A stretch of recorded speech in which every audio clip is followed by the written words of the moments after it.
now, your first alert weather with meteorologist Jeff Desnoyers.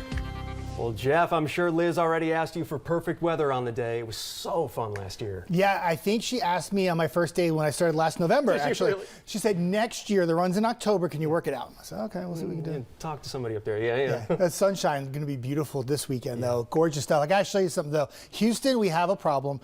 Brindley Mountain, there's my sunrise. Could we move the furniture, please? Excuse me, you're in the way, tower. Yeah, the Brindley Mountain camera is just awesome, especially during the day. You can start to see some of the leaves changing color already.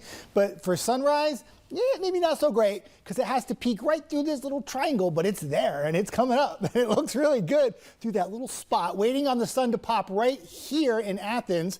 Remember back in the beginning of summer, we watched the sunrise come up over by the tower there, but not now. And Decatur, it's always on time, baby. There you go, right there, coming up over the bridge and looking good in all locations right now. It's not warming things up, though, that sunshine today, because we turned 40s and 50s, only into 60s, even with sunshine from start to finish. A little breeze is going to pick up, too. Anytime you see a little N here, northerly direction, right? What's that doing? If it's coming from the north, it's tugging it down from Canada, right? So you expect the air mass to be a bit cool. And we'll have that today with the breezy conditions. So your mid to upper 60s will probably feel like low 60s in the afternoon. But, you know, we're not talking like wind chill values in the afternoon, but it's still brisk. Satellite and radar. Some rain. Yep, New England, another soaker for New England. I know, because my dad tells me every single weekend, oh my goodness, Jeff, it rains every single weekend here in New England. I said, well, come on down to the Tennessee Valley, Dad, because it's nice. The front moved through just in time to park sunshine in our area and high pressure for Saturday and Sunday.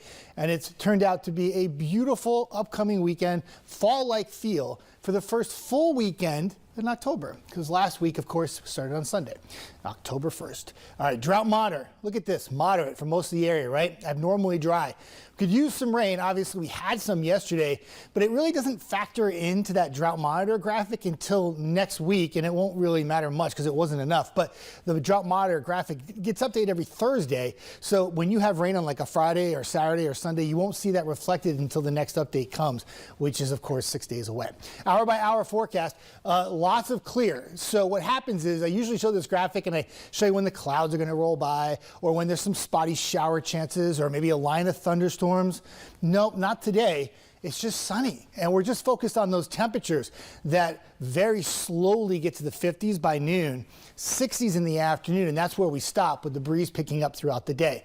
Winds back off tonight, dry air, clear skies, radiational cooling takes place, and you got some upper 30s and low 40s. Colder tomorrow morning when you wake up, but we'll rebound nicely in the afternoon and maybe a few degrees warmer tomorrow with some 60s to near 70.